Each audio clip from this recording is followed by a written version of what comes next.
NEET என்பது ஒரு Arabic கடலையே வந்து கடக்கிற மாதிரி ப்ரிப்பேர் பண்ணீங்கன்னா எப்படி நீங்க வந்து சக்சஸ். வணக்கம். நீட் என்பது ஒரு அரபிக் கடலையே வந்து கடக்கிற மாதிரி, இந்தியன் ஓஷனையே கடக்கிற மாதிரி, இது வந்து அந்த காலத்துல கோல்ட் டிகர் மாதிரி எல்லாரோட ஏம் வந்து படிச்சா நீட் எக்ஸாம் தாவணும் அப்படின்ட்டு. அது டாக்டர் சார் வந்து நீட்டுக்கு வந்து அவர் புக்கே வந்து எழுதியிருக்காரு.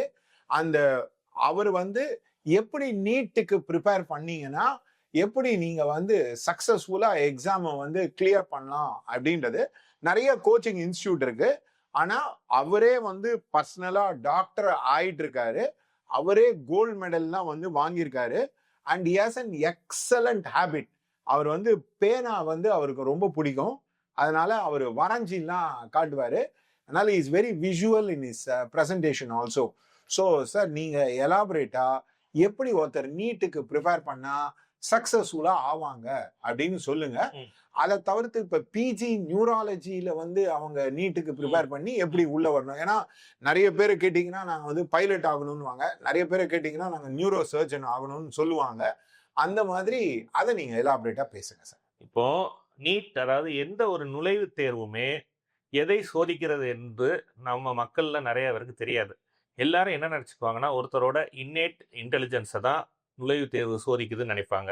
இல்ல சிலர் என்ன நினைச்சுக்கிறாங்கன்னா, அவர் வந்து அவரோட மெமரி பவரை நினைவு தேர்வு சோதிக்குதுன்னு நினைப்பாங்க. சரியா? ஆனா உண்மையிலே அனைத்து நுழைவுத் தேர்வுகளும், அதாவது நீட்டுன்னு இல்லை, இது இன்ஃபேக்ட் ஈவன் 12th எக்ஸாம் கூட எதை சோதிக்குது, 12th மார்க் எதை வந்து வெளிப்படுத்துதுன்னா, ஒருத்தரோட டிசிப்ளின் அண்ட் ஹார்ட் ஒர்க். இன்னைக்கு வந்து ஒருத்தர் வந்து 11th வந்து பாஸ் ஆகிற அளவுக்கு ஒருத்தருக்கு மெமரி பவர் இருக்குது, 11th ஸ்டாண்டர்ட் பாஸ் ஆகிற அளவுக்கு ஒருத்தருக்கு இன்டெலிஜென்ஸ் இருக்குதுன்னா, அந்த நபர் வந்து தினமும் 6 மணி நேரம் முதல் 8 மணி நேரம் ஒரு வருடம் முழுவதும் படித்தால் நீட்ல 600 மார்க் எளிதாக பெற்று என் மெடிக்கல் சீட்டு வாங்கிடலாம். இதில் வந்து பெருசா நீங்க வந்து ஐன்ஸ்டீன் அளவுக்கு இன்டெலிஜென்ஸ் இருக்கணும்னோ இல்லைன்னா வந்து ஒரு எக்ஸ்ட்ராடினரி மெமரி பவர் இருக்கணும்னோ அவசியம் இல்லை. நம்ம 12thலேயே வந்து 1200க்கு 1150 எடுத்தவங்க, அதாவது ஒரு 20 வருஷம் முன்னாடி 12ஆம் வகுப்புல 1200க்கு 1150 எடுத்தவங்க யாரையும் இன்னைக்கு போய் பார்த்தீங்கன்னா எல்லாரும் நல்ல நிலைமையில தான் இருக்கிறாங்க. அதுக்கு காரணம் வந்து அந்த 1150 என்பது எதை குறிக்குதுன்னா, அந்த ஒரு வருடம் அவர்கள் டிஸ்ட்ராக்ட் ஆகாம விளையாட்டுக்கு அளவுக்கு மீறிய நேரம் விளையாட்டுக்கோ சினிமாவுக்கோ ஒதுக்காமல் தினமும் படித்து அந்த மதிப்பெண்ணை பெற்றிருக்கிறார்கள். இது 12ஆம் வகுப்பு மதிப்பெண்லையும் ஒரே அப்ரோச் தான், நீட்டுக்கும் ஒரே அப்ரோச் தான். ஒன்று வந்து இதுல வந்து உங்களுக்கு ஸ்கூல்ல இருக்கிற பள்ளிக்கூடத்துல தரும் புத்தகங்களை படித்து நீங்கள் பள்ளி இறுதி தேர்வில் மதிப்பெண் பெறலாம். நீட் என்பது வேற கொஞ்சம் சிலபஸ் இருக்கு, அதுக்கு வேற நூல்கள் இருக்கு. ஆனால் அது என்ன நூல் என்றாலும், அது என்ன பாடத்திட்டம் என்றாலும், தினமும் 6 முதல் 8 மணி நேரம் வரை படித்து வருடத்துக்கு 300 நாட்கள் படித்தால் அது எந்த தேர்வு என்றாலும் எளிதாக தேர்வாகி விடலாம்.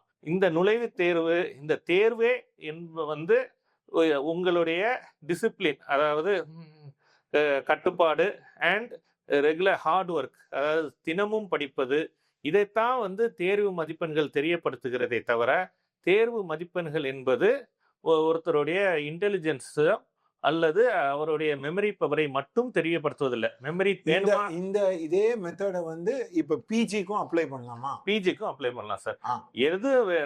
அதாவது இந்த அனைத்து இந்த பிஜி அல்லது அதுக்கு முன்னாடி நீங்க அரசு வேலைக்கு வேணும்னால் எழுதக்கூடிய பரீட்சைகள், இல்ல நாளைக்கு சிவில் சர்வீஸ் வேணும்னா எழுதுற பரீட்சை, எதுவா இருந்தாலும் டிசிப்ளின் அண்ட் ஹார்ட் ஒர்க் ரெண்டையும் கல்டிவேட் பண்ணியாச்சுன்னா ஒரு இருக்கும்.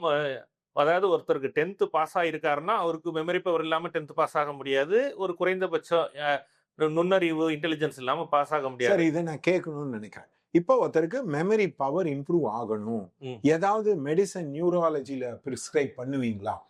இல்ல சார், இது வந்து நல்ல கேள்வி சார். அதாவது சில நோய்களில் அந்த மாதிரியான நோய்களுக்கு, அதாவது நார்மலான ஞாபக சக்தியை விட ஞாபக சக்தி நோய்களால் குறைகிறது என்றால் அதற்கு அறுவை சிகிச்சையோ அல்லது மருந்தோ கொடுத்து நார்மல் கொண்டு வர முடியும் சார். ஆனால் நான் ஏற்கனவே ஒரு இயல்பான அளவு மெமரி இருக்கிற பட்சத்தில் அதை வந்து நீங்கள் அதிகரிக்கணும்னா அதுக்கு வந்து ஹார்ட் ஒர்க், திரும்ப திரும்ப படிப்பது, படித்ததை எழுதி பார்ப்பது, படித்ததை பேசி பார்ப்பது, இதுதான் வைத்தியமே தவிர ஒரு நார்மலான ஞாபக சக்தியை அதிகரிக்கிறதுக்கு மேஜிக்கா மருந்து எதுவும் கிடையாது. அலோபதியில மருந்து எதுவும் அலோபதியில மருந்து கிடையாது. ஆனா மருந்து என்பது முறை இருக்குது, மருந்து கிடையாது. அதாவது இப்போ ஒரு சிகிச்சை என்பது ஆபரேஷனாக இருக்கலாம், ஊசியாக இருக்கலாம், மாத்திரையாக இருக்கலாம், உணவு கட்டுப்பாடாக இருக்கலாம், பயிற்சியாக இருக்கலாம், வாழ்வியல் முறை மாற்றமாக இருக்கலாம். இப்போ நான் ஒரு நியூரோ சர்ஜன்னால ஹெட் இன்ஜரி, அதாவது தலைக்காயம்னே சொல்றேனே, தலைக்காயத்துக்கான சிகிச்சை என்பது தலையில விழுந்து எலும்பு உடைஞ்சிட்டுனா நம்ம அறுவை சிகிச்சை செய்கிறோம். இல்ல ஏதோ சின்ன பாதிப்பு ஏற்பட்டு வலிப்பு வந்துச்சுன்னா ஊசி போடுறோம், இல்ல மாத்திரை கொடுக்குறோம், இல்ல வண்டி வாழ்வியல் மாற்றம்னா ஹெல்மெட் அணிந்துட்டு போ, மெதுவா போன்னு சொல்லி கொடுக்குறோம். இல்ல ஒருத்தருக்கு அடிபட்டுட்டு அதுக்கு பிறகு ரெக்கவரி ஃபேஸ்ல பிசியோதெரப்பி கொடுக்குறோம். ஸோ சிகிச்சை என்பது மருந்து மட்டும் அல்ல, வாழ்வியல் முறை மாற்றங்களும் சிகிச்சைக்கு முக்கியம். இப்போ மெமரியை நீங்க அதிகரிக்கணும்னா அதுக்கு மருந்து கிடையாது. நீங்க நிறைய திரும்ப திரும்ப படிக்கணும், படிச்சதை எழுதி பார்க்கணும், படிச்சதை பேசி பார்க்கணும். இப்படிதான் நம்ம வந்து அப்ரோச் யோசிக்கணுமே தவிர இப்படி பண்ணினால் கண்டிப்பாக மெமரி. அமேசான்லாம் வந்து பிரெயின் சப்ளிமெண்ட் எல்லாம் விற்கிறாங்க, அதெல்லாம் நீங்க ரெக்கமெண்ட் பண்ணுவீங்களா? இல்ல சார், அமேசான்ல வந்து விற்கிறது வந்து சப்ளிமெண்ட் தான் சார். இல்ல, அதாவது சப்ளிமெண்ட் வேற, ட்ரக் வேற சார். அதாவது ஒரு மருந்து என்பதற்கான குவாலிட்டி கண்ட்ரோல் அண்ட் ரெகுலேஷன்ஸ் எல்லாமே வந்து மிகவும் ரிசர்ச் பண்ணி ப்ரூவ் பண்ணி வைக்கலாம் சார். சப்ளிமெண்ட்னா இஷ்டத்துக்கு விற்கலாம். இந்த சப்ளிமெண்ட் வாங்குற நேரத்துக்கு அந்த பாடத்தை திரும்ப படிச்சாலே அது வந்து மனசுல தான் நிற்கும். சரி, அதனால நம்ம தொடர்ந்து பேசுவோம். இப்ப வந்து நீங்க வந்து வேற ஏதாவது குவரி உங்களுக்கு பிரெயின் சம்மந்தப்பட்டது இருந்ததுன்னா கண்டிப்பா இந்த பாட்காஸ்டிங்ல வந்து நீங்க வந்து கீழே அனுப்பலாம். அதை தவிர இல்ல பர்சனலா சாரை வந்து நீங்க கம்யூனிகேட் பண்ணும், உங்களுக்கு ஏதாவது பிரெயின் சம்மந்தப்பட்ட ஏதாவது டவுட் இருந்ததுன்னா கண்டிப்பா you can call and discuss across. Don't worry, is there in Twitter, வாட்ஸ்அப்ல கூட இருக்காரு. You can call him and speak to him. Thank you.